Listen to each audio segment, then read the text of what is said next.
Mi nombre es Valentina Montes, 27 años, y soy sargento de primera clase en el Ejército de los Estados Unidos. El día en que me otorgaron el corazón púrpura, mi madrastra Patricia usó una silla metálica plegable para romperme el brazo frente a cientos de soldados. El sonido del hueso quebrándose fue más fuerte que los aplausos. Pero lo que más dolió fue la frase que siseó cuando caí. Una frase que ni siquiera el enemigo en Kandahar se había atrevido a decirme jamás. ¿Quién te crees que eres? Te pones ese uniforme y piensas que eres mejor que nosotros. ¿Sigues siendo basura? Ella, mi padre y su precioso hijo rieron con triunfo. No sabían que el general de 3 estrellas al que acababa de ayudar tenía en sus manos un expediente que podría enterrar a toda su familia viva. Déjame saber a qué hora escuchas esta historia en los comentarios. Dale like y suscríbete si alguna vez fuiste humillada públicamente por aquellos por quienes sacrificaste todo. La justicia viene en el peso del uniforme militar. El vestido azul, como lo llamamos, es algo a lo que nunca te acostumbras. Es un peso formal, restrictivo, impregnado de historia. La lana es gruesa, el corte preciso, te obliga a pararte más derecha. En ese escenario, bajo la luz cálida e implacable del auditorio Fort Stewart, sentí cada fibra del tejido, pero el verdadero peso era esa pequeña pieza de metal en forma de corazón, sujeta justo sobre mi bolsillo izquierdo. El corazón púrpura. Se sentía más pesado que mi rifle, más pesado que mi mochila, más pesado que el recuerdo de la explosión que me lo había ganado en una ola de aplausos corteses y respetuosos. Me envolvió desde la multitud de soldados uniformados y sus familias. Por un momento fugaz, un sentimiento frágil de orgullo se elevó en mi pecho. Este era el momento del que te hablan en el entrenamiento básico. El momento que supuestamente hace que valgan la pena todas las noches sin dormir, las marchas agotadoras y el terror del combate. Esta era la validación, este era el honor, pero mi honor se sentía hueco, y mi orgullo era una isla solitaria. Mis ojos escanearon la multitud y los encontré en la tercera fila. Mi familia, Patricia, mi madrastra, tenía su cabeza inclinada hacia mi medio hermano Mateo. No podía escuchar sus palabras, pero no lo necesitaba. Vi el susurro conspiratorio, cómo sus labios se deformaban en una sonrisa que Mateo reflejaba perfectamente. No veían a un soldado siendo honrado, veían un espectáculo de circo, una demora tediosa antes de poder ir al buffet. Y luego estaba mi padre. Roberto no miraba ni a ellos ni a mí. Contemplaba fijamente sus propios zapatos pulidos, como si guardaran las respuestas del universo. Su postura era un retrato de indiferencia practicada, una negativa total y absoluta a participar en mi momento. En ese instante reconocí la dolorosa verdad. Estaba parada en un escenario, rodeada de extraños que veían a una heroína, mientras mi propia familia, mi supuesta audiencia de honor, no veía más que una inconveniencia. La ceremonia terminó cuando bajé del escenario. El general Robert Hayes, la leyenda de 3 estrellas que me había prendido la medalla, dio un paso tambaleante. Era un hombre mayoere, y la larga ceremonia había cobrado su precio. Mi entrenamiento se activó automáticamente. Extendí la mano. Sostuve su codo. Despacio, general, dije en voz baja. Era un acto de respeto, un reflejo, pero desde la tercera fila era una ofensa imperdonable. Un grito agudo atravesó los aplausos que se desvanecían. Otra vez haciendo teatro. La voz era la de Patricia, destilando su veneno amargo y familiar. Para ella, mi amabilidad era una actuación, mi respeto, una charada para hacerla quedar mal. Giré mi cabeza justo a tiempo para verla levantarse de su asiento. La agradable sonrisa de señora de iglesia que usaba para el público se había derretido, reemplazada por una máscara de envidia pura, y sin adulterar no caminaba, marchaba, se movía con el propósito de un depredador por el pasillo. Su perfume barato de farmacia, un olor floral agresivo, llegó un segundo antes que ella. En ese momento supe que la caza había comenzado y yo era la presa. El tiempo pareció distorsionarse, estirarse y ralentizarse. La vi agarrar una silla metálica plegable del extremo de una fila. La luz fluorescente del auditorio reflejó en el marco de acero cuando la levantó. No hubo vacilación en su movimiento, ni una chispa de duda. Esto era deliberado. Esto era un veredicto. A mi cuerpo reaccionó antes de que mi mente pudiera procesar la traición. Levanté mi brazo izquierdo para proteger mi cabeza. Un bloqueo desesperado e instintivo. El impacto fue una explosión repugnante de dolor blanco e incandescente. Hubo un sonido aterrador e íntimo que quedaría grabado en mi memoria para siempre. No fue un crujido fuerte como en las películas, fue un ruido denso, húmedo, fibroso en el sonido de mi propio antebrazo, cediendo bajo la fuerza del golpe. Fue un sonido más fuerte y obsceno que cualquier explosión que hubiera escuchado en Afganistán. Silenció toda la sala, el jadeo colectivo de 200 personas succionó el oxígeno del aire. Me desplomé al suelo. El mundo se inclinó en un torbellino vertiginoso de rostros borrosos y luces brillantes. Pero la agonía física no era nada comparada con las palabras que siguieron mientras yacía allí, aferrándome a mi brazo roto. Patricia se paró sobre mí, la silla aún en su mano, y pronunció la maldición que había querido decir toda su vida. ¿Quién te crees que eres? ¿Siseo? Su voz profunda y venenosa, destinada solo para mí, pero contenida en el silencio mortal de la sala. Te pones este disfraz y piensas que eres mejor que nosotros. Sigues siendo basura. Las palabras no solo me insultaban, me definían. Eran las etiquetas que habían cosido en mi alma desde la infancia. Debían despojar el uniforme, el rango, la medalla, y recordarme que en su mundo nunca sería más que la suciedad en sus zapatos en la peor parte. No fue el hueso roto, ni las palabras abominables. Fue lo que pasó después. A través de la niebla del dolor, escuché una risa aguda y cruel. Era Mateo Once, reía con alegría genuina y desenfrenada. Su rostro brillaba de satisfacción mientras observaba a su hermana Mayo retorcerse en agonía y humillación, y luego mi mirada encontró a mi padre. Se sentaba perfectamente quieto, una estatua de cobardía en su traje de domingo. No se movió para ayudarme. No gritó en protesta, ni siquiera se estremeció. Sus ojos vacíos encontraron los míos por una fracción de segundo antes de huir de nuevo al suelo seguro. No había ira, no había shock, ni compasión. No había nada, y esa nada era la complicidad más cruel de todas en su silencio. No era solo inacción, era aprobación. Era su consentimiento silencio e implícito a cada palabra que Patricia había dicho, a cada onza de fuerza que ella había puesto en ese golpe. Su silencio me decía, Ansi, te lo merecías. El golpe de Patricia había roto mi brazo. El silencio de mi padre acababa de destrozar mi alma justo cuando la oscuridad comenzaba a arrastrarse por los bordes de mi visión. Una sombra cayó sobre mí. Manos fuertes agarraron suavemente mi brazo bueno. Era el general Hayes, su rostro una máscara de furia fría y controlada. Me levantó cuidadosamente, sus ojos nunca apartándose de la familia Montes. No les dijo una palabra. No tenía que hacerlo conmigo apoyada en él. Miró más allá de ellos hacia la entrada principal del auditorio. Su barbilla se levantó en una señal apenas perceptible, pero inconfundible. En la parte trasera de la sala, 2 policías militares que habían estado parados casualmente se enderezaron al instante. ¿Entendieron la orden? Comenzaron a moverse a la luz dura y estéril de la estación de la base. Era un mundo completamente diferente del brillo cálido del auditorio. Un joven médico, cuyo rostro era una máscara de ecuanimidad profesional que apenas ocultaba su horror, cortó cuidadosamente la manga de mi uniforme de servicio. El dolor en mi brazo era un latido sordo y palpitante.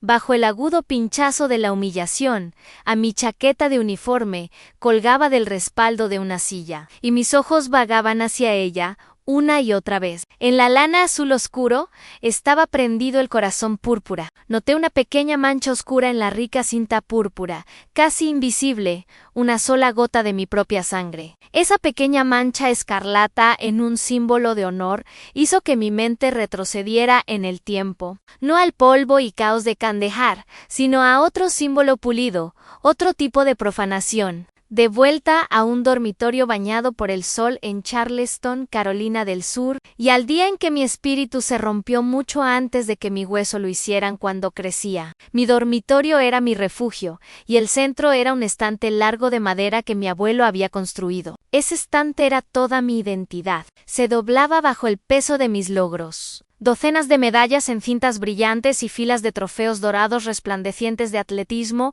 y pista. 6 metros planos, 200 metros, relevos 4x100, cada uno representaba cientos de horas de sudor, pulmones ardiendo y el dulce sabor de la victoria. ¿Eran la prueba? ¿La evidencia de que yo, Valentina Montes, era buena en algo, que era más que solo la hijastra silenciosa tratando de mantenerse fuera del camino? Ese estante era el único lugar en el mundo donde me sentía vista. Tenía 15 años. Un martes después del entrenamiento, llegué a casa. Mi bolsa deportiva colgaba de mi hombro, y lo primero que noté fue el silencio. El estante estaba vacío. Madera desnuda, ni un solo trofeo, ni una sola medalla quedaba. Los contornos de polvo eran los únicos fantasmas de lo que alguna vez estuvo allí. Una sensación fría, pesada y sofocante se instaló en mi estómago. Encontré a Patricia en la sala de estar, pintándose las uñas en un rosa chillón con una postura indiferente. El olor penetrante del quitaesmalte flotaba en el aire. No levantó la vista cuando entré. Patricia, comencé, mi voz temblando ligeramente. Mis trofeos se fueron. Sopló suavemente sus uñas, examinándolas con mirada crítica. Eso, dijo, su tono completamente desdeñoso, como si le hubiera preguntado por un par de calcetines perdidos. Solo estaba ordenando. Toda esa chatarra barata ocupaba mucho espacio. El pequeño Mateo necesitaba espacio para su nueva colección de cómics. Chatarra, las palabras me golpearon más duro que cualquier puñetazo. Me quedé allí, congelada, incapaz de formar una respuesta. No solo había ordenado mi habitación, había borrado mi historia, había tomado lo único que era mío, lo único que me había ganado, y lo había declarado sin valor. Las encontré más tarde, exactamente donde sabía que las encontraría. Estaban en el gran contenedor de basura verde en la acera, mezcladas con pozos de café y cajas de pizza grasientas. Las saqué una por una. La orgullosa figura alada de mi trofeo de la final estatal estaba doblada hacia un lado. Su recubrimiento dorado estaba rayado y manchado de mugre. Me senté en el césped detrás de nuestra casa.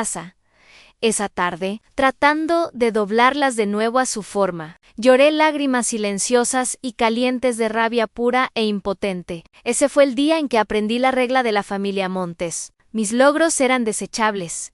La regla se reforzó 2 años después. Mi primer cheque de paga real del ejército llegó a mi cuenta bancaria en Fort Jackson. No era mucho, pero para mí se sentía como una fortuna. Era el primer dinero que había ganado que era completamente mío. Tenía un plan. Iría al PX y me compraría unas botas de cuero robustas y hermosas que había estado vigilando durante semanas. Un pequeño regalo, una recompensa por haber sobrevivido el infierno del entrenamiento básico. En esa noche llamé a casa para compartir mis buenas noticias. Mi padre contestó. Apenas escuchó mi voz, comenzó con un temblor falso y lacrimoso. Era una actuación que conocía demasiado bien. Había tenido una mala racha en el póker.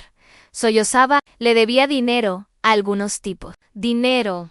Serio. No sabía qué hacer. Patricia se metió en el otro teléfono, su voz llena de dulce preocupación. Mencionó que el refrigerador estaba a punto de colapsar y uno nuevo sería una bendición para toda la familia. El sueño de mis nuevas botas se disolvió en la estática de sus demandas. Les transferí casi toda la cantidad, dejándome solo lo suficiente para pasta de dientes y jabón. Esperé un agradecimiento, un mensaje, cualquier cosa. Nada llegó. No de ellos.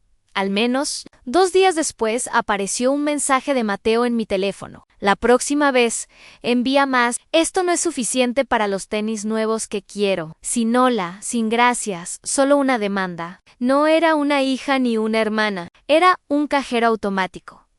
El resentimiento de mi padre iba más profundo que solo el dinero. Roberto había soñado toda su vida con ir a West Point, pero sus calificaciones y su actitud le habían cerrado esa puerta de golpe. Mi éxito en la única institución que él veneraba era un insulto personal, un recordatorio constante de su propio fracaso. Nunca me había dicho que estaba orgulloso de mí. En cambio, durante mis visitas a casa, se tomaba unas cervezas y salía la amargura. El ejército es diferente ahora, murmuraba, mirando fijamente el televisor. Nunca hacia mí. Ahora también aceptan mujeres. No era así en mi época. Era más difícil.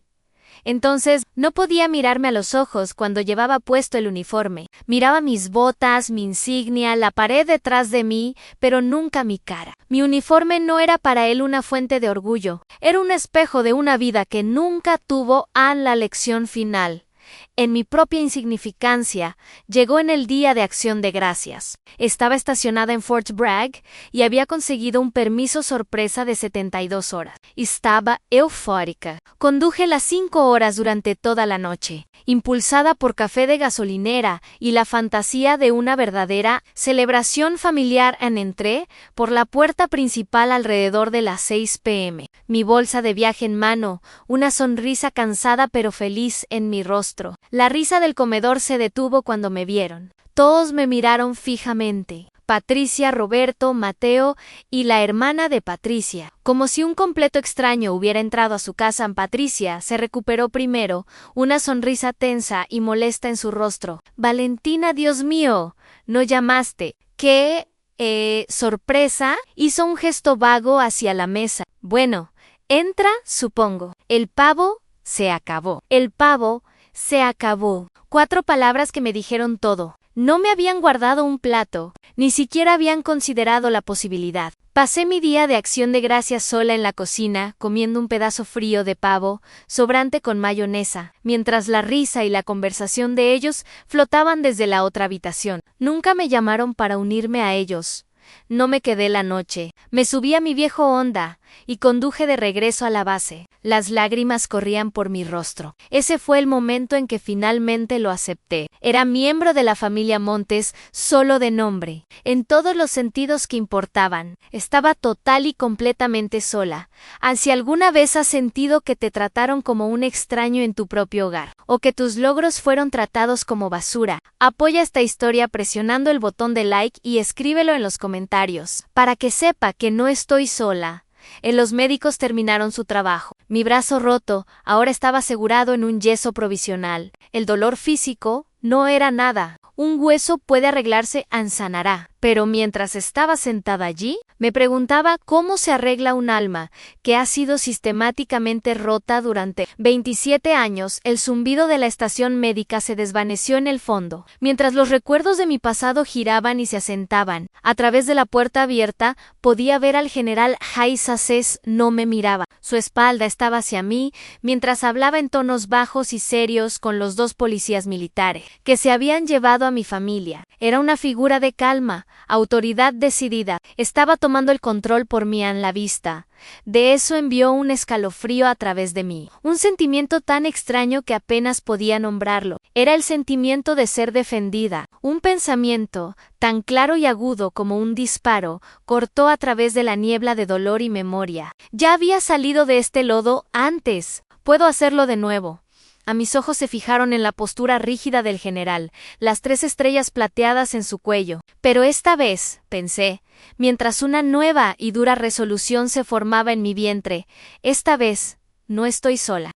La huida había comenzado a los 18 años, con un boleto de autobús a Columbia, Carolina del Sur, y una reserva de 10 semanas en el infierno, también conocido como Fort Jackson. El entrenamiento básico estaba diseñado intencionalmente para desmantelar sistemáticamente al individuo. Era calor de 90 grados. Humedad sofocante y el rugido constante del sargento instructor que te destrozaba por cada debilidad percibida. Eran flexiones en el barro hasta que tus brazos gritaban, marchas de 10,000 las que dejaban tus pies sangrando y cubiertos de ampollas. Y una nostalgia profunda y persistente que sabía a MRE. Rancia San la mayoría de las chicas de mi grupo lloraban hasta quedarse dormidas por las noches. Para mí, Era el paraíso. Era la primera vez en mi vida que las reglas eran iguales para todos. La primera vez que mi sudor y mi dolor se medían en la misma escala que la persona a mi lado. A nadie le importaba que fuera una hijastra. Nadie me llamaba basura, aun cuando el sargento instructor Reyes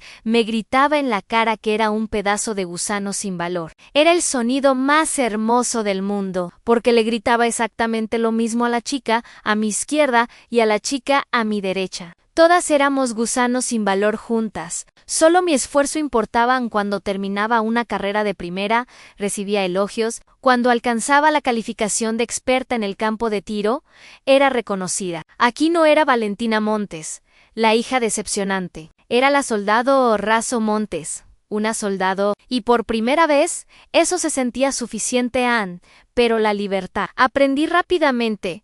Tenía su precio, y mi familia estaba más que feliz de enviarme la factura. Después de terminar mi entrenamiento avanzado, las llamadas de auxilio se convirtieron en parte regular de mi vida. Para seguir el ritmo de su ciclo interminable de deudas y deseos, conseguí un segundo trabajo. Mis días de semana pertenecían al ejército, pero mis fines de semana pertenecían a El Soldado Borracho, un bar justo afuera de la base que olía a cerveza rancia y desesperación durante 2 años. Mi vida fue un ciclo implacable y agotador. Mi turno terminaba a las 2 a.m., sábado y domingo. Pasaba 1 hora de rodillas limpiando manchas pegajosas y a menudo vómito de algún soldado que no podía manejar su alcohol. Llegaba a los barracones alrededor de las 3 a.m. y en mi ropa apestaba whisky barato y comida frita. La alarma sonaba a las 5 a.m. para el entrenamiento físico de lunes. Vivía en un estado permanente de agotamiento profundo. Mi cuerpo funcionaba con vapor y pura fuerza de voluntad. Hacía todo esto solo para transferir dinero a una cuenta en Charleston, lo que siempre era seguido por una llamada de Patricia, quejándose de que no era del todo suficiente para cubrir lo nuevo. Lo que sea que de repente necesitaran, el punto de inflexión, el momento en que ese cable decisivo dentro de mí finalmente se rompió, no vino en el piso pegajoso de un bar, sino en el polvo y el calor de Kandahar, Afganistán. Nuestra tropa había caído en una emboscada ese día durante una patrulla. Fue un tiroteo caótico y aterrador que terminó con todos nosotros regresando, excepto uno. Un joven soldado llamado Miller. Se había ido el ambiente de vuelta en el Cobb. Era pesado con el duelo y el shock. Me senté en un búnker de concreto, mi rifle en mi regazo. Mis manos todavía temblaban mientras trataba de procesar el hecho de que un chico con el que había compartido una broma esa mañana nunca volvería a casa a mi teléfono satelital. Zumbó. Era Mateo. Una ola de alivio me invadió. Por un momento estúpido, pensé que tal vez había escuchado algo y llamaba para ver cómo estaba. Oye, Valentina, dijo, su voz inapropiadamente alegre. No vas a creer este lugar. El esquí en Aspen es una locura. Me quedé allí, paralizada, mirándolo fijamente. La arena y el polvo de Afganistán se pegaban a mi uniforme. El resort está bien, continuó, completamente ajeno. Quiero decir, por el precio que pagaste, esperaba un poco más de lujo. Ya sabes, el conteo de hilos en estas sábanas es probablemente criminal. Se estaba quejando del lujo de un viaje de esquí. Un viaje en el que estaba pagado con la paga de combate que yo ganaba, en un lugar donde la gente activamente intentaba matarme. No preguntó si estaba bien. No preguntó si estaba segura. Ni siquiera parecía registrar dónde estaban en ese momento. Rodeada de la posibilidad muy real de la muerte, y escuchando sus quejas superficiales y banales, algo dentro de mí murió. La hija esperanzada, la hermana amorosa, se desangró allí mismo, en el suelo polvoriento de ese búnker. Después de eso, seguí enviando dinero, pero ya no era un acto de amor o deber. Era un impuesto, una tarifa que pagaba para mantenerlos lo más lejos posible de mi vida. Cada pago era otro sacrificio invisible, otra pieza de mi propia vida que tenía que cortar y regalar. Había ahorrado durante meses para comprar una Ford F-150 usada, una camioneta hermosa y destartalada que había soñado con tener desde que tenía 16 años. Encontré la perfecta. El día que iba a comprarla, Patricia llamó llorando sobre una gotera en el techo. El fondo de la camioneta se convirtió en el fondo del techo. Una semana después, publicó un álbum de fotos en Facebook titulado Nuestra nueva área de oasis en el patio, mostrando un juego de muebles de patio nuevo y de alta gama con cojines suaves. No hubo techo nuevo. A mi mejor amiga Sara se casaba en Ohio, se suponía que sería su dama de honor. 2 semanas antes de la boda, Mateo llamó en pánico. Había sobregirado sus tarjetas de crédito y estaba recibiendo cartas amenazantes. Si no lo ayudaba, dijo, su vida estaría arruinada. Miré mi cuenta bancaria. Podía permitirme el boleto de avión a Ohio o podía pagar sus deudas. Ambas cosas. No. Vi a mi mejor amiga casarse en una videollamada granulada e inventé una excusa de por qué no pude conseguir permiso. Envié el dinero a Mateo, nunca volvió a hablar de ello. Cada sacrificio era devorado por un abismo de derecho. Cada pedazo de mi vida que les daba era simplemente consumido, sin una palabra de agradecimiento. Y siempre tenían hambre de más. No solo me rompieron el brazo en ese auditorio, habían roto mi vida pieza por pieza a lo largo de los años. Y yo lo había permitido. El general Hayes observó mientras los MP de aspecto severo tomaban a mi padre, Patricia y Mateo por los brazos y los escoltaban decididamente hacia la salida del auditorio. Los observó irse, su rostro tan duro como el granito. Solo cuando desaparecieron de la vista, volvió su atención hacia mí y Ann. El auditorio era un caos de susurros amortiguados y frenéticos y rostros conmocionados. Pero la concentración del general estaba completamente en mí, sin decir una palabra. Se quitó su pesada chaqueta formal de clase A de los hombros. Era un acto de amabilidad inesperada, que me dejó en completo silencio. Puso la chaqueta suavemente sobre los hombros. Me envolvió, olía a almidón limpio, cuero viejo y algo más que no podía identificar con precisión en autoridad. Era demasiado grande. Las mangas colgaban muy por encima de mis manos, pero era lo más cálido, lo más seguro que había sentido en toda mi vida. «Venga, sargento», dijo.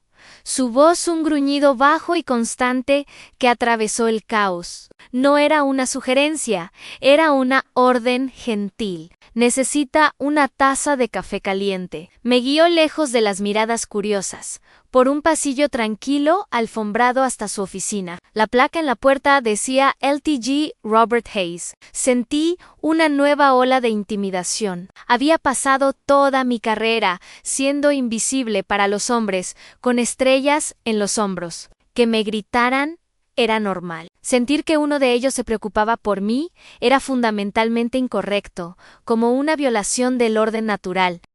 Su oficina era exactamente como la había imaginado. Un gran escritorio de caoba oscura se erguía frente a una pared de banderas, orgullosas y silenciosas en sus soportes dorados. Las paredes estaban cubiertas de condecoraciones militares, honores y fotografías de hombres de aspecto serio, estrechando manos con presidentes y dignatarios extranjeros. Era una habitación que irradiaba poder e historia. Me sentí pequeña y fuera de lugar, como un pedazo de basura sucio arrastrado a un museo.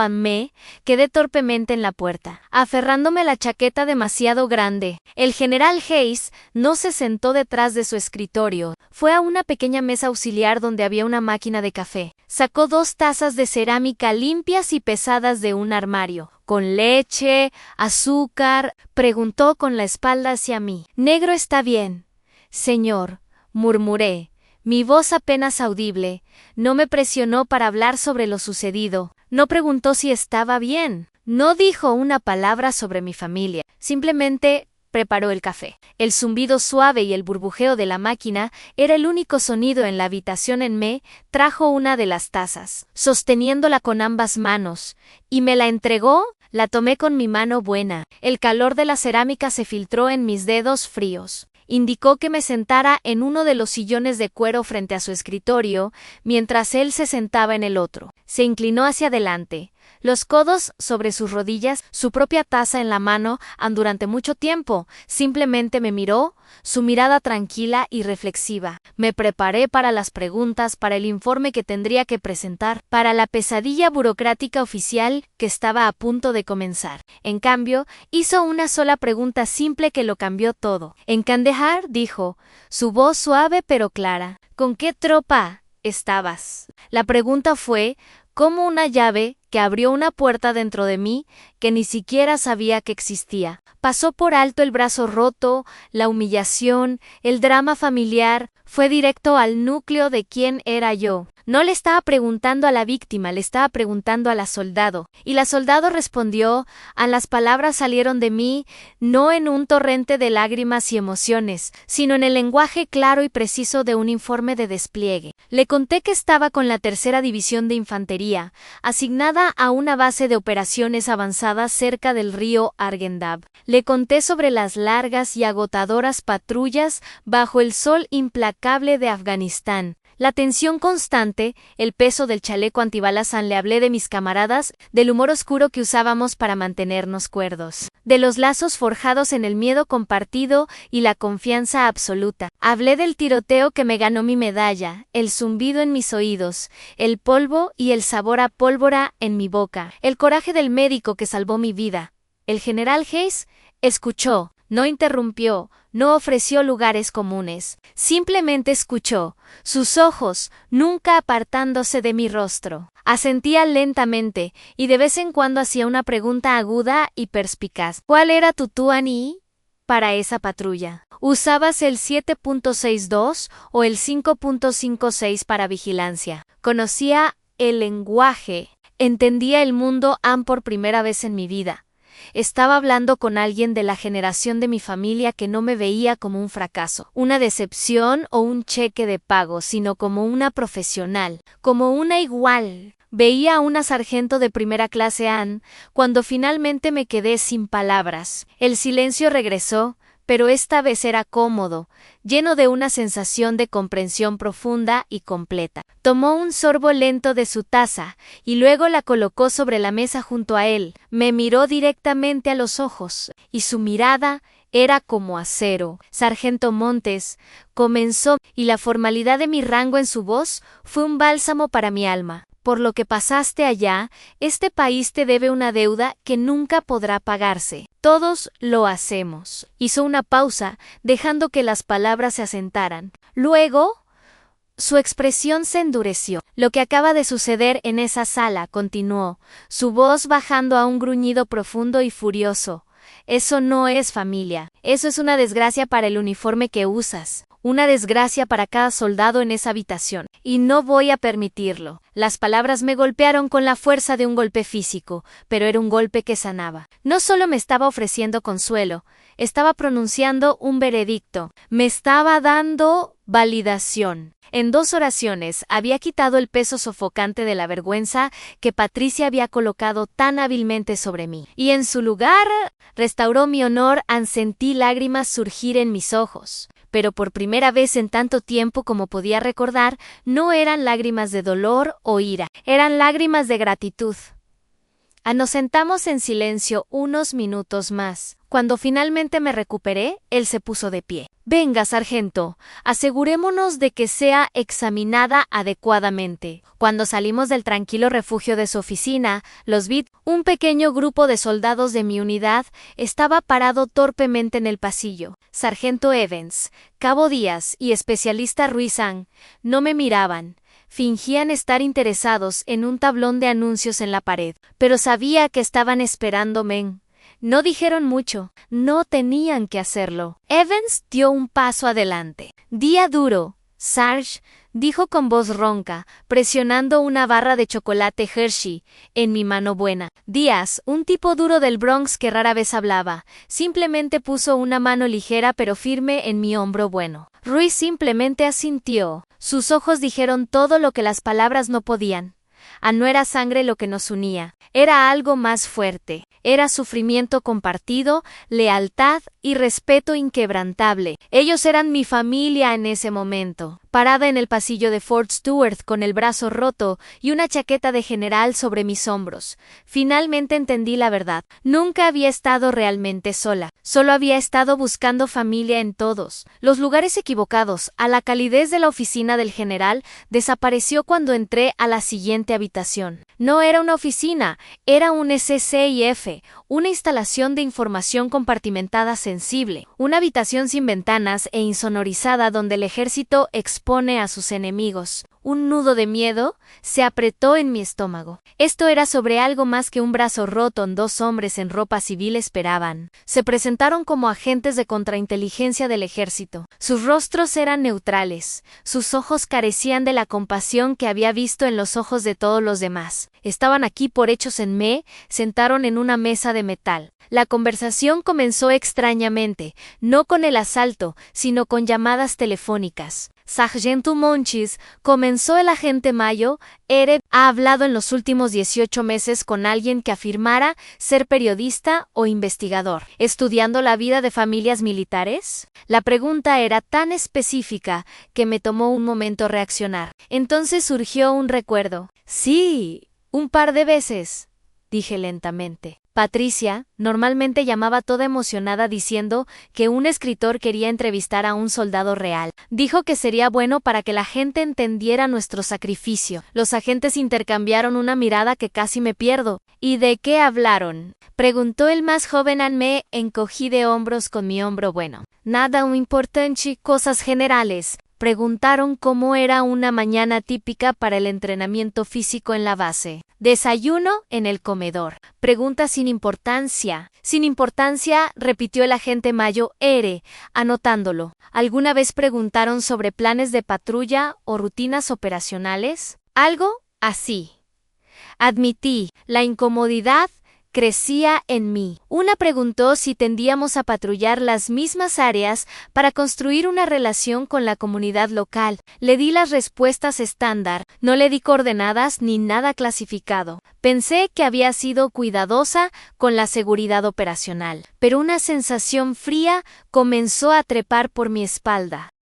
La siguiente fase de la conversación se sintió como un asalto. El agente más joven giró una computadora portátil hacia mí. En la pantalla había una serie de extractos bancarios de mi padre. ¿Conoce la situación financiera de su padre, sargento? Solo que siempre pierde dinero en el juego. Dijan. El agente trazó una línea en la pantalla. El 1 de mayo del año pasado se hizo un depósito de $20,000 en esta cuenta. ¿Puede explicar eso? Me quedé mirando el número $20,000. Unas semanas después de esa fecha, Patricia había comprado un SUV nuevo. Me dijeron que Roberto había tenido una racha de suerte con los rasca y gana. Surgió un recuerdo de él alardeando por teléfono de que su barco finalmente había llegado. No, susurré. Mi boca estaba repentinamente seca.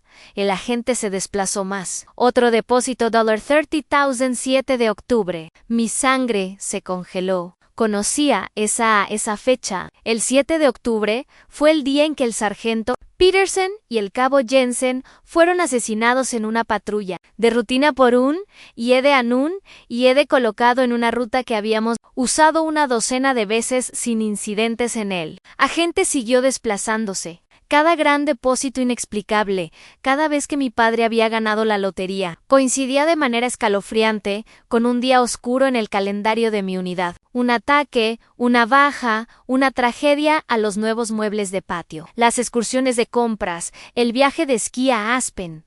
Todo estaba ahí. Una línea de tiempo de avaricia pagada con sangre. Ancón. Una ola de náusea me invadió. Esto no era coincidencia, esto era un patrón. Luego vino la última pieza del rompecabezas. Me mostraron los registros de chat de un foro de juegos. Mateo frecuentaba los sitios bajo el nombre de usuario Golden Boy 43. Alardeaba ante sus amigos en línea, personas que solo conocía por nombres de pantalla, sobre su hermana Mayo.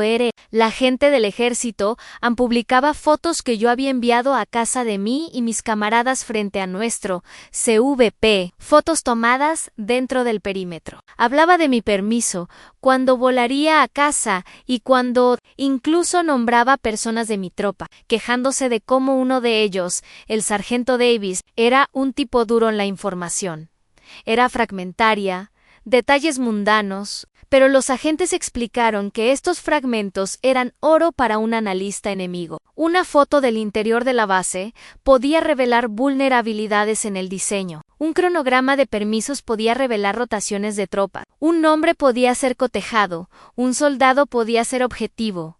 No eran solo mensajes tontos, eran filtraciones de información transmitidas con una sonrisa arrogante y me senté en esa habitación estéril. La evidencia estaba ante mí en las preguntas inocentes de los investigadores, las inesperadas bonanzas de dinero después de una tragedia, el alardeo tonto de mi hermanastro. No eran eventos aislados, era una red, una conspiración a mi familia. Durante años pensé que su crueldad era algo simple y feo, un cóctel de celos y resentimiento. Pero esto era otra cosa, una traición calculada y monstruosa. No solo me habían usado por mi dinero, habían vendido mi servicio, mi patriotismo, mi vida como una mercancía a mi deseo de ser una buena hija, de responder sus preguntas, de compartir mi vida con ellos. Habían usado todo en mi contra. Había sido su espía involuntaria.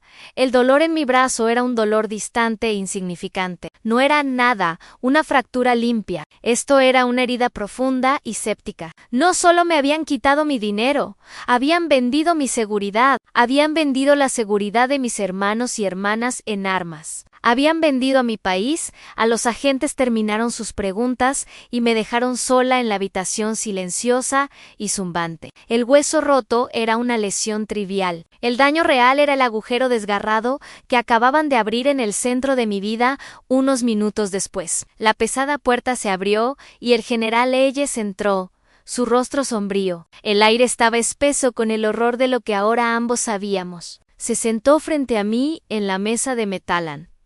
Finalmente, empujó una delgada carpeta manila sobre la mesa. Era aterradora en su simplicidad. Sargento dijo, su voz baja y pesada. Necesitamos su ayuda. Hay detalles en sus llamadas a casa que necesitamos aclarar. Hizo una pausa. Esto es mucho peor de lo que piensa.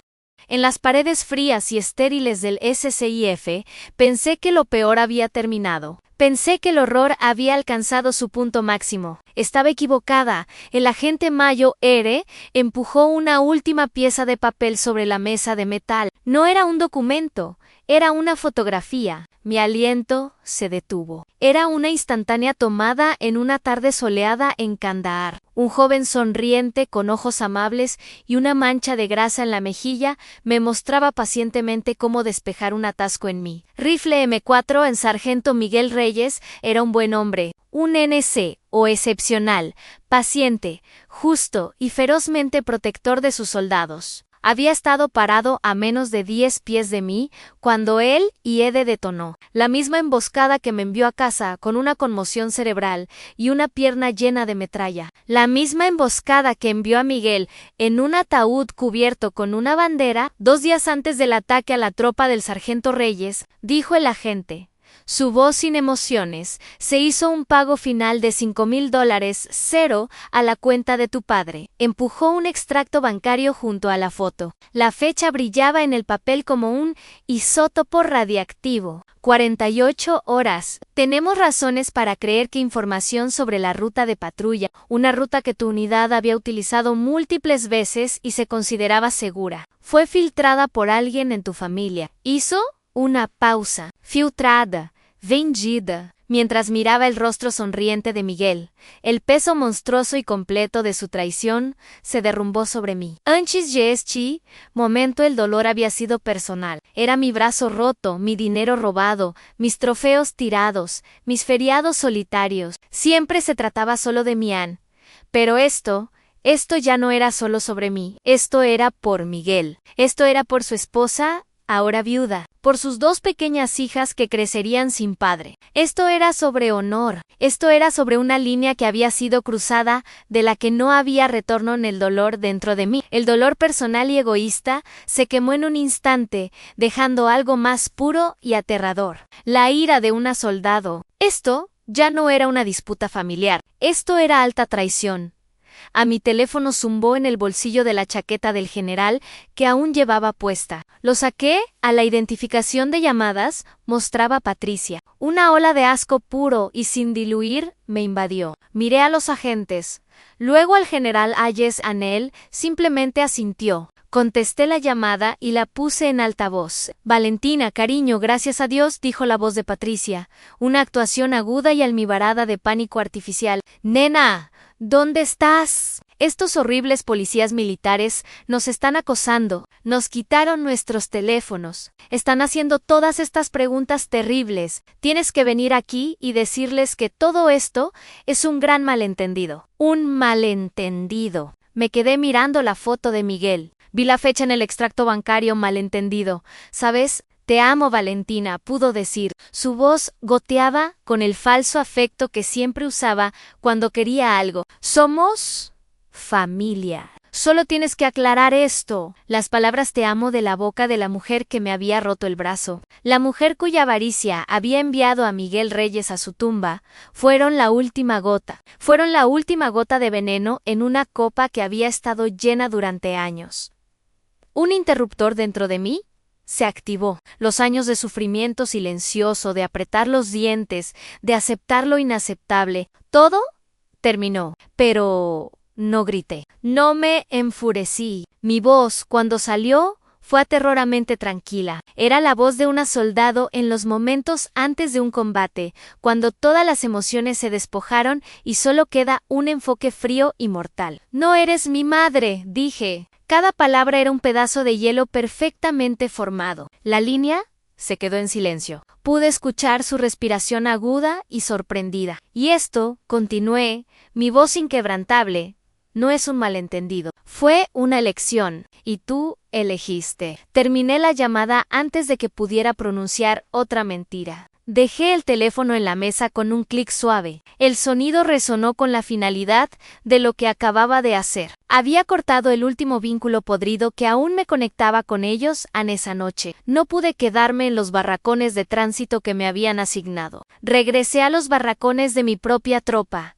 de vuelta a mi habitación. Era pequeña, espartana, y era mía. Me paré frente al pequeño espejo de metal pulido en el baño, mi brazo, un peso pesado y palpitante en el yeso. Miré mi reflejo, mi rostro estaba pálido, agotado, magullado, desde adentro hacia afuera. Pero mis ojos eran diferentes. La mirada familiar de resignación cansada se había ido. En su lugar ardía un fuego. Encontré mi propia mirada y comencé a recordar cada concesión individual, cada capitulación silenciosa. Vi a la niña que sacó sus trofeos abollados de un basurero. Vi a la joven soldado que comió un sándwich sola en la cocina en el Día de Acción de Gracias. Vi a la mujer en un búnker en Afganistán con el corazón roto, mientras su hermano se quejaba del conteo de hilos de sus sábanas cada vez que elegí el silencio. Cuando lo dejé pasar, cuando me convencí de que era más fácil no luchar, me incliné más cerca. Mi frente casi tocaba el metal frío. Hice un juramento a la mujer cansada y golpeada que me miraba. «Nunca más»,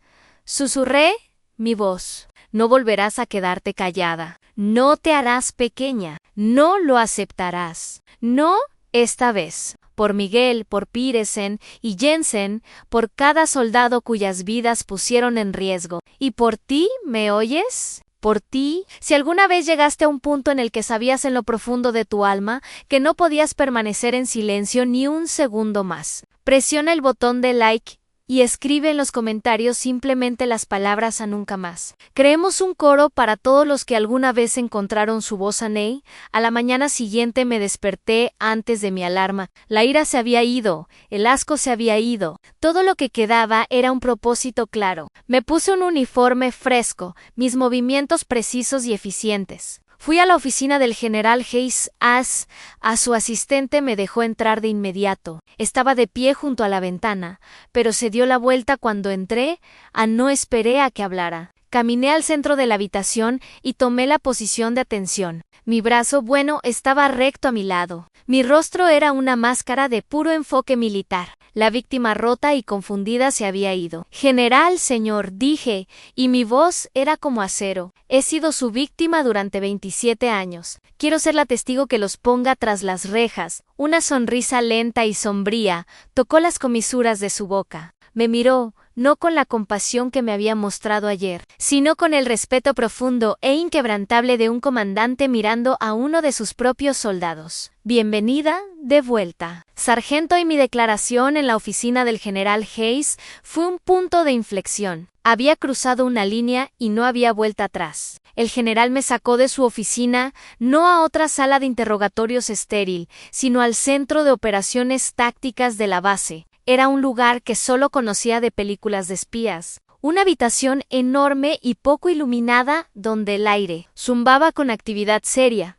Una pared era un mosaico de pantallas brillantes que mostraban mapas, flujos de datos y comunicaciones encriptadas. Oficiales de inteligencia y analistas se sentaban en sus estaciones. Sus rostros iluminados por la luz azul de sus monitores hablaban en tonos bajos y cortantes. Este era el centro neurálgico de la base. Esta era una sala de guerra. El general Hayes se paró junto a una gran mesa de reuniones central. Él, los dos agentes de contrainteligencia y una mujer de aspecto severo en chaqueta de caza me esperaban. Sargento Monchis, comenzó el general. Su voz resonaba ligeramente en la enorme habitación. Bienvenida a la fase de planificación, señaló los rostros alrededor de la mesa. Tienes la atención completa e indivisa de este comando. Ahora pongámonos a trabajar. Expuso la estrategia, y era tan audaz como brillante. No iban a arrestar silenciosamente a los Montes y dejar que el caso desapareciera en el laberinto del sistema de justicia militar. Eso habría sido demasiado fácil, demasiado privado. La justicia, explicó, debe ser tan pública como el crimen. Intentaron quitarte el honor en público frente a tus camaradas. Sargento, dijo. Su mirada se fijó en la mía con un fuego frío. Es apropiado que pierdan su honor exactamente en el mismo lugar, frente a la misma audiencia. El plan estaba establecido. Repetirían la ceremonia de premiación. Convertirían el lugar de mi humillación en el escenario de su destrucción. Quisieron hacer un espectáculo público de ti, terminó con una sonrisa sombría. Les daremos un espectáculo que nunca olvidarán. En la siguiente hora, me guiaron a través de su caso. No era un expediente delgado lleno de sospechas, era una montaña de evidencia irrefutable. Un agente de contrainteligencia me entregó una carpeta gruesa y pesada. En la portada simplemente decía Expediente Montes. RN. La abrí y mi respiración se detuvo. Estaba todo ahí. Un retrato meticuloso e incriminador de su traición. No eran solo los extractos bancarios que ya había visto. Era mucho más. Había transcripciones de grabaciones de audio, granuladas pero inconfundibles, de Patricia hablando por teléfono con su contacto extranjero. Su voz cambiaba del tono dulce de señora de iglesia que usaba conmigo a un susurro codicioso y conspirador. Mientras negociaba precios por información, había correos electrónicos impresos que Roberto había enviado desde una computadora en la biblioteca pública de Charleston. Las direcciones IP y las marcas de tiempo estaban ordenadamente numeradas. Había usado un lenguaje encriptado, quejándose del costo de las reparaciones de su viejo barco de pesca, lo que claramente eran mensajes sobre la venta de planes de patrulla. Incluso tenían una declaración jurada de un amigo local de Mateo, un joven asustado que admitió que Mateo le había ofrecido $500 para obtener detalles sobre el calendario de despliegue de su hermano de otra unidad en Fort Stewart. La evidencia era una jaula de hierro. Mi testimonio, mi dolor ya no era solo una historia, era la llave que cerraba la puerta. Por primera vez sentí que el suelo bajo mis pies era firme. Ya no se trataba solo de mis sentimientos, se trataba de hechos duros, fríos e innegables. Mi arma no era solo la verdad, era la verdad documentada, sellada y verificada.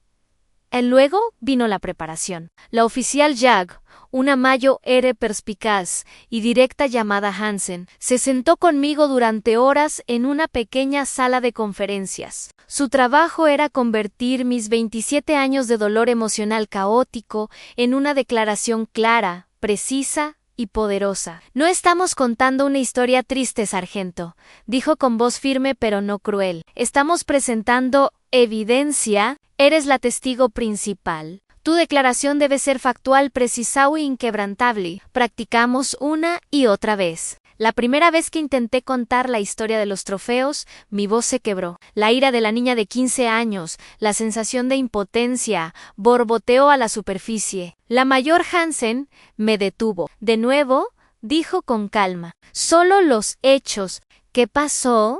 ¿Pasó? ¿Quién estaba allí? ¿Qué se dijo?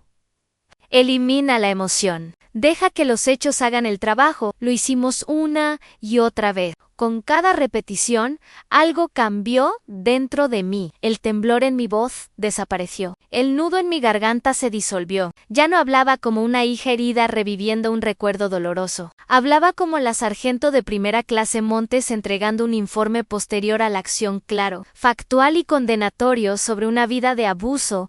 El dolor todavía estaba allí, pero ya no tenía control. Había tomado la metralla que habían incrustado en mi alma y la había convertido en un arma, la última pieza del plan. Era la crucial, el anzuelo. Su arrogancia y su mayo era debilidad. Había dicho el general Ace en la sala de guerra. ¿Creen que ganaron? ¿Vamos a explotar? Eso hizo que una oficial de su personal, una mujer con una voz amable y tranquilizadora, llamara a Patricia. Escuché la grabación más tarde. La oficial explicó que después de una revisión exhaustiva, el ejército había concluido que el incidente en la ceremonia era un asunto familiar privado y todos los cargos contra ella serían retirados. Además, yo había expresado mi profundo pesar y quería ofrecer una disculpa pública en la repetición de la ceremonia. Una reconciliación familiar completa. A la reacción de Patricia fue exactamente lo que habíamos predicho. Era complaciente, triunfante y condescendientemente amable. Bueno, ya era hora de que entre en razón, había dicho. Por supuesto que aceptamos su disculpa. Estaremos allí. La conocía tan bien. La idea de que yo, la desobediente, finalmente fuera llevada a la razón y obligada a disculparme públicamente sería un cebo irresistible. No vendrían a reconciliarse, vendrían a triunfar, vendrían a presenciar mi última capitulación pública, a disfrutar de su victoria final frente a toda la comunidad que habían estado engañando durante tanto tiempo. Y ese sería su último error. Esa noche, se publicó un anuncio oficial en los tableros digitales de la base y se leyó en voz alta en la formación vespertina. Atención, todo el personal, la ceremonia de premiación de hace 2 días se repetirá mañana a las 8 a.m. en el auditorio principal. La asistencia es obligatoria para todo el personal disponible y sus familias. El teniente general Hayes dará un discurso formal de importancia crítica. La trampa estaba tendida. Los actores tomaron sus posiciones. La batalla estaba cerca, y por primera vez en mi vida, estaba lista para ella. El auditorio estaba lleno hasta el último asiento. El aire estaba espeso con un silencio tenso y expectante. Cada soldado que no estaba en un deber esencial estaba allí con sus familias a su lado. Habían sido informados de que el general tenía un anuncio importante, pero la energía nerviosa en la sala sugería que sabían que esto era más a mí. Paré al borde del escenario, mi brazo en un yeso blanco fresco. Mi uniforme de gala estaba impecable y limpio. Desde mi posición, los vi entrar. La familia Montes entró, no con vergüenza, sino con una complacencia insoportable. Patricia lideró el camino, una aparición en un traje rosa pastel, la cabeza en alto. Incluso se detuvo brevemente para sonreír y saludar a un conocido. La imagen perfecta de un miembro respetado de la comunidad. Mi padre la seguía.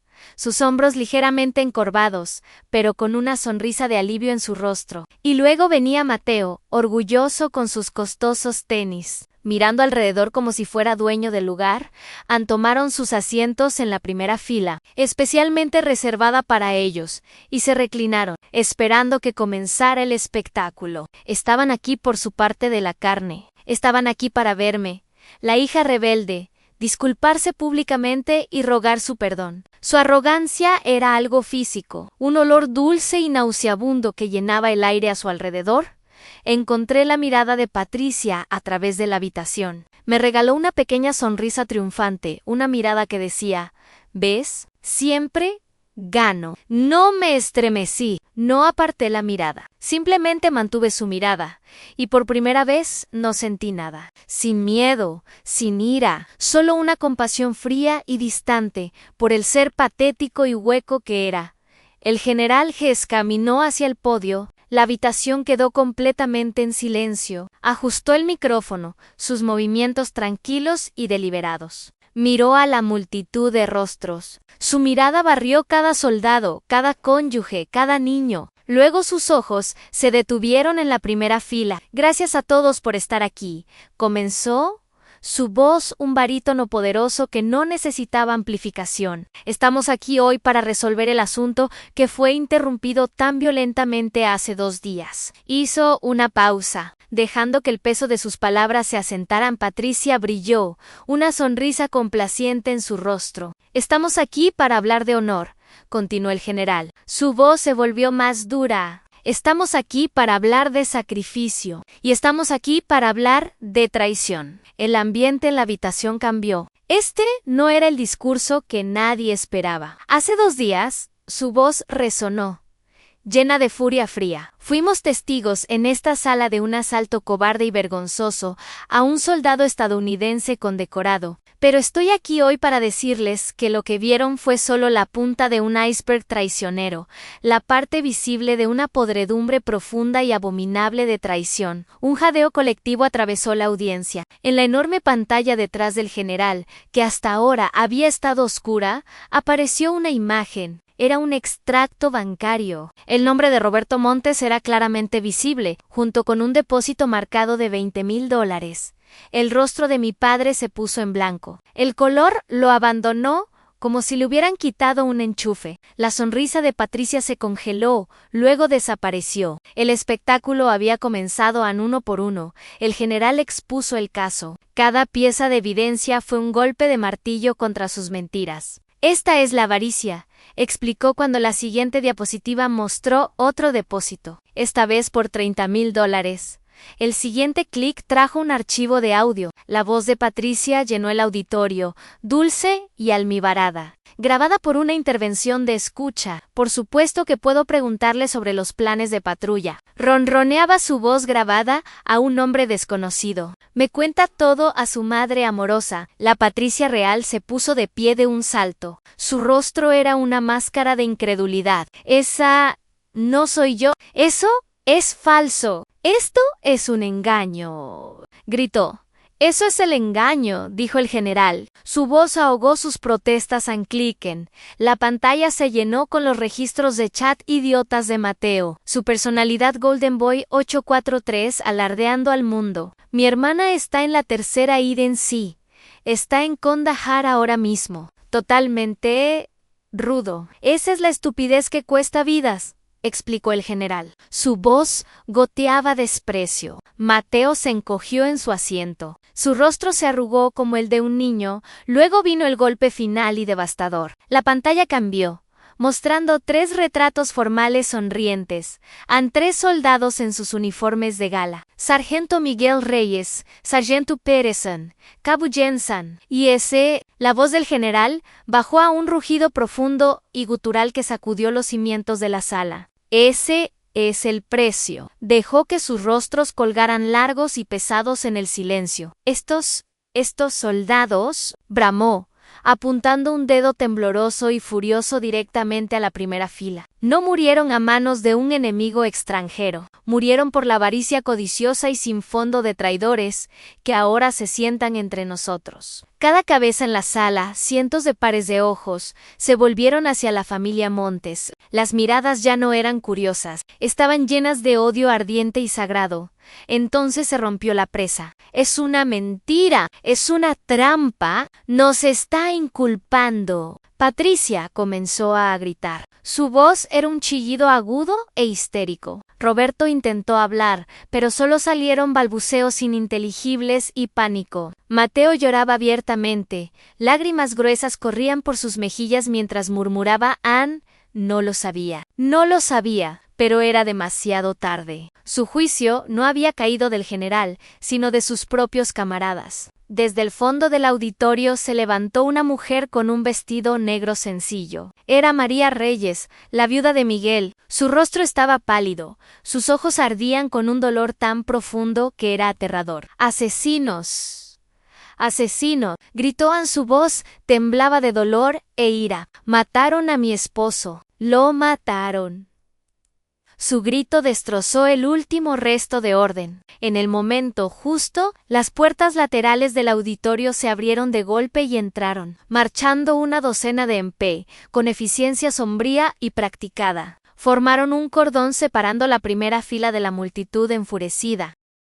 2 MP se movieron hacia Patricia, que todavía gritaba sobre conspiraciones. Cuando agarraron sus brazos para esposarla, intentó zafarse y tropezó hacia atrás. Su tacón se enganchó en la pata de una silla. Cayó con fuerza. Hubo un chasquido suave. El collar barato de perlas falsas que siempre usaba, su patético símbolo de clase, se rompió. Las perlas de plástico rodaron por el piso pulido del escenario, dispersándose en todas direcciones como 100 pequeñas mentiras blancas. Me quedé allí y observé todo. Vi cómo esposaban a mi madrastra gritona, a mi padre balbuceante y a mi hermano gimoteante. Los vi ser escoltados, pasando las miradas de los soldados que habían traicionado, pasando el dolor crudo de la viuda que habían creado. Vi la dinastía de mis maltratadores, mi reino personal de terror, terminar no con un estallido, sino con el clic patético de perlas falsas en un suelo frío de hormigón. El caos, en el auditorio, se desvaneció en un silencio resonante. Los MP se habían ido, la multitud se había dispersado, y yo estaba sola en el escenario. Mis ojos estaban fijos en el suelo donde yacían esparcidas las perlas baratas de plástico del collar de Patricia como dientes caídos. Había esperado sentir una ola de triunfo, una oleada de validación. En cambio, solo había una calma extraña, hueca y vacía.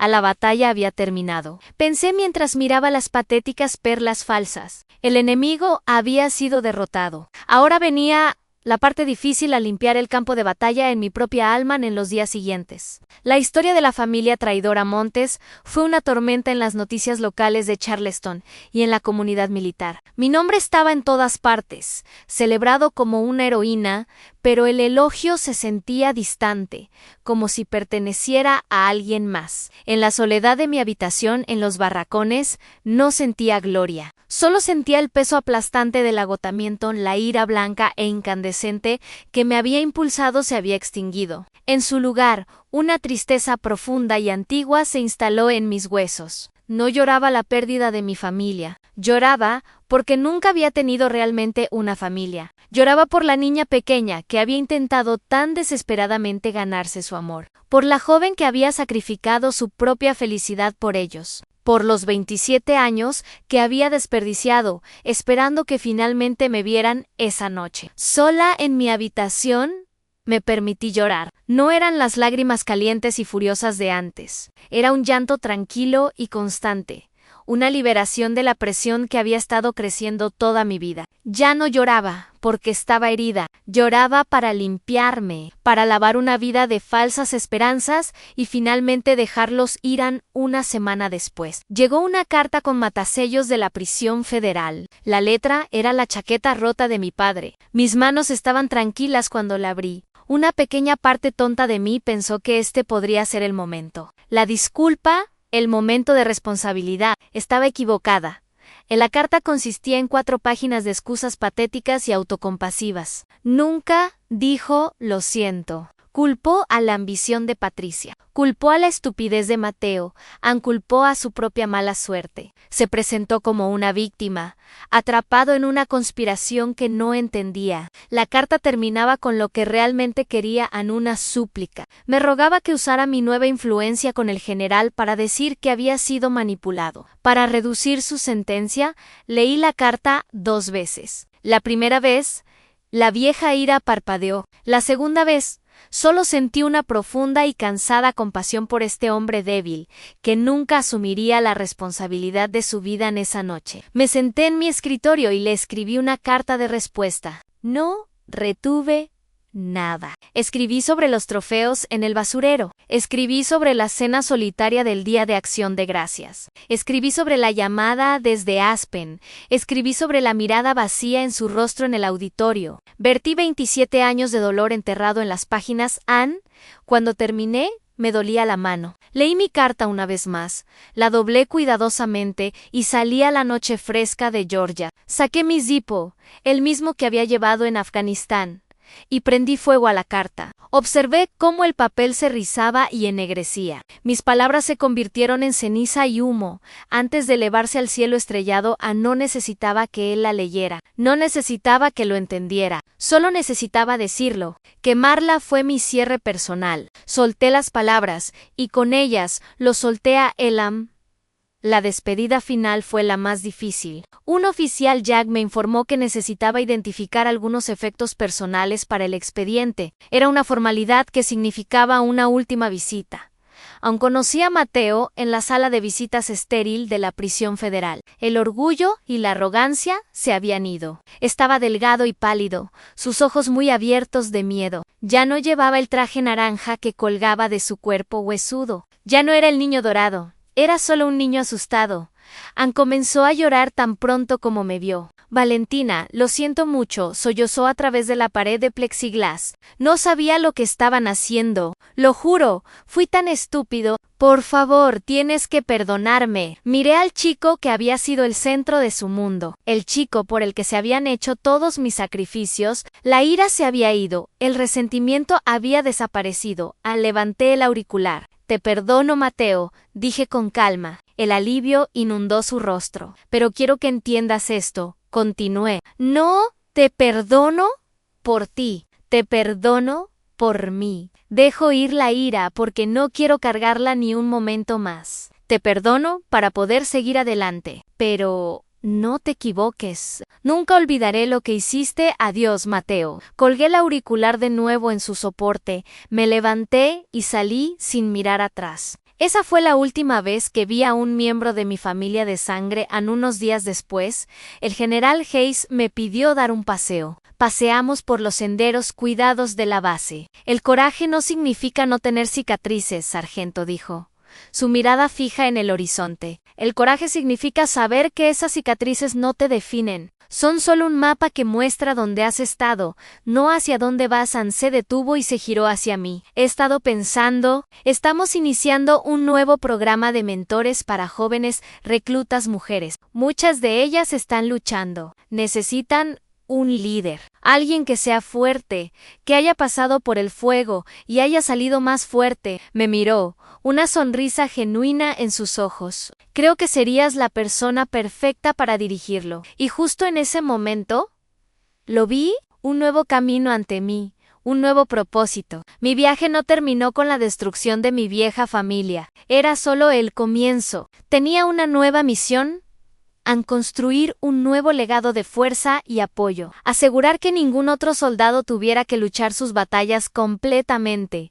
Solo en el tribunal militar fue rápido y decisivo. La montaña de evidencia presentada por la fiscalía fue tan abrumadora que una condena era un hecho. Patricia, Roberto y Mateo Montes fueron declarados culpables de conspiración, espionaje y alta traición. El juez, un coronel severo que los había mirado con desprecio, apenas velado durante todo el juicio, impuso sentencias que aseguraban que pasarían la mayor parte de su vida restante tras las rejas. En el nombre Montes, una vez símbolo de orgullo de clase media falso en Charleston, se convirtió en sinónimo de traidores. La ley había hecho su trabajo. La justicia en el sentido frío y procesal se había ejecutado, pero sabía en lo profundo de mi alma que mi verdadera justicia, mi verdadera sanación, no se encontraba en una sala de tribunal. Tenía que construirse pieza por pieza, en las ruinas de la vida que casi habían destruido 6 meses después del juicio. Estaba en un tipo diferente de escenario. Era un pequeño auditorio en Fort Jackson, exactamente el lugar donde había comenzado mi propio viaje. Pero esta vez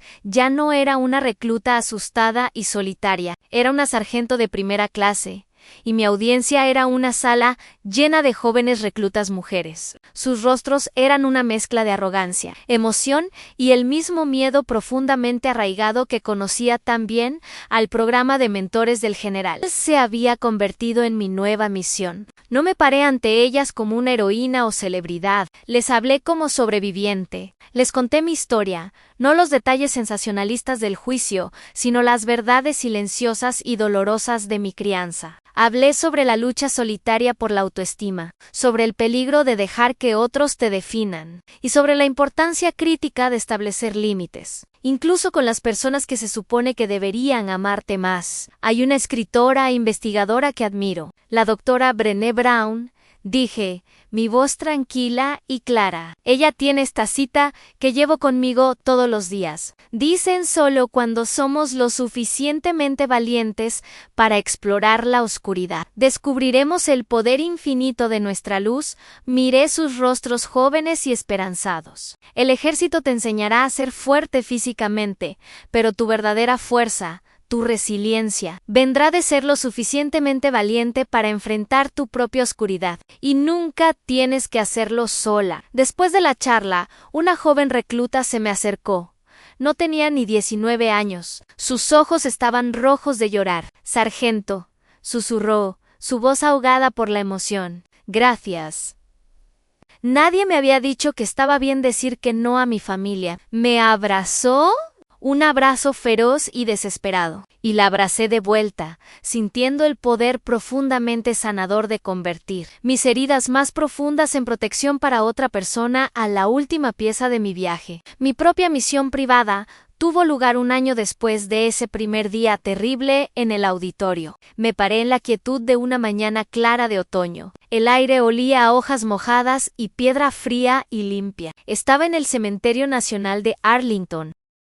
El sol apenas comenzaba a salir, proyectando largas sombras sobre las colinas interminables de lápidas blancas perfectamente alineadas. En el silencio de este lugar sagrado las encontré 3 tumbas, una al lado de la otra. Sargento Miguel Reyes, Sargento Peterson, Cabo Jensen. Había traído 3 rosas rojas de tallo largo, perfectas. Me arrodillé, mis rodillas presionando la hierba húmeda y fría, y coloqué una rosa en la base de cada lápida. Pasé mis dedos por el nombre de Miguel, las letras grabadas frías contra mi piel. Me puse de pie. Me sacudí las rodillas y asumí la posición de atención. Mi mano se levantó en un saludo nítido y perfecto. Lo mantuve allí. Una promesa silenciosa a los hombres que yacían bajo la hierba. Un informe final. Misión cumplida, susurré al aire quieto de la mañana. Descansen, hermanos. Su honor ha sido restaurado. Una suave brisa susurró entre los viejos robles, dejando caer una lluvia de hojas doradas a mi alrededor. Mientras estaba allí, una sensación profunda de paz se posó sobre mí. Un silencio tan profundo y completo que se sentía como una bendición el peso que había cargado sobre mis hombros durante 27 años. La carga de su odio, su avaricia, sus expectativas, finalmente se había ido de verdad. Les cuento esta historia hoy por una razón específica. Y mientras llego al final, quiero que me mires a los ojos. Solía pensar que la familia eran lazos de sangre, que era un vínculo inquebrantable en el que nacías, para bien o para mal. Estaba equivocada. La familia no son lazos de sangre. La familia es honor. Se trata de lealtad. La familia son las personas que están contigo en la trinchera, no las que te empujan a la línea de fuego. Si estás luchando tu propia batalla en este momento, en una trinchera que se siente solitaria y oscura, quiero que recuerdes esto. No estás sola. Busca tus camaradas. Encuentra tu familia elegida, los que lucharán a tu lado, los que siempre te cubrirán las espaldas, pase lo que pase.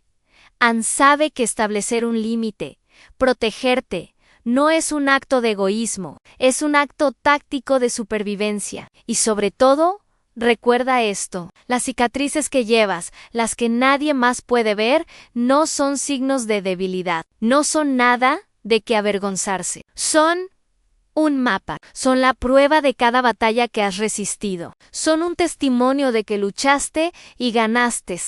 Gracias por estar aquí y escuchar mi historia. Mi guerra en casa finalmente ha terminado, pero sé que la batalla para muchos de ustedes aún continúa. Este canal fue creado para ser un lugar para sobrevivientes, una trinchera digital donde podamos compartir nuestras historias y extraer fuerza unos de otros.